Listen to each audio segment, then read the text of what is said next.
What's the number one reason people give for not going to Mass on Sunday?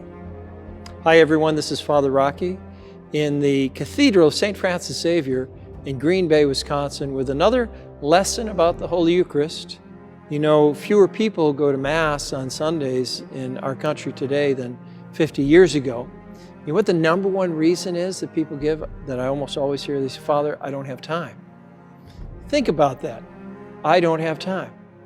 As human beings, that's the only thing we do have. But we just don't know how much of it we have. We're all free to decide how we use our time. I have a friend who's often on Relevant Radio. He's a brilliant professor. He's written a number of books, Harry Kramer from Northwestern University. And he wrote a book called My 168. I knew exactly what 168 meant.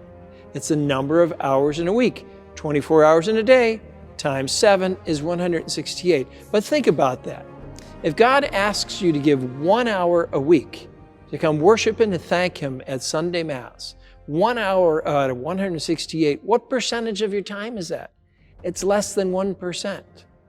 Imagine you're walking down the street and a beggar says, can you give me a penny?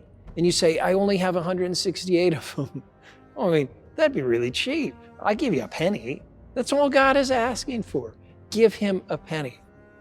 You know what I've found from experience, and I know this is true, that God is continuously creating time. We all think of time as sort of a linear dimension. There are 60 seconds in a minute, 60 minutes in an hour, 24 hours in a day, 7 days in a week, and you can't expand time and you can't compress time. That's true. You cannot compress time or expand time, but God can, because He is continuously creating time. And He can arrange the circumstances and events of your life that if you put Him first, you'll find that you've got plenty of time to do everything else you need to do.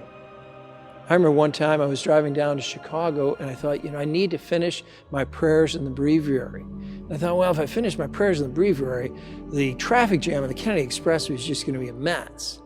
But that day I prevailed. I was saying, sit down in the chapel, finish my prayers, and leave 15 minutes later. I got in my car, I got on the Kennedy Expressway. This is a Friday afternoon, and there was no traffic on Kennedy Expressway. Like, how does that happen? And I realized God is in control of circumstances and events. And when we put Him first, He expands all the time that we need to do what we need to do. That's why I want all of us to show up for Jesus in Indianapolis next summer, July 2024, for the National Eucharistic Congress. Relevant Radio will be there. We'll have the Family Rosary Across America every night on the main stage, and I sure hope to see you there.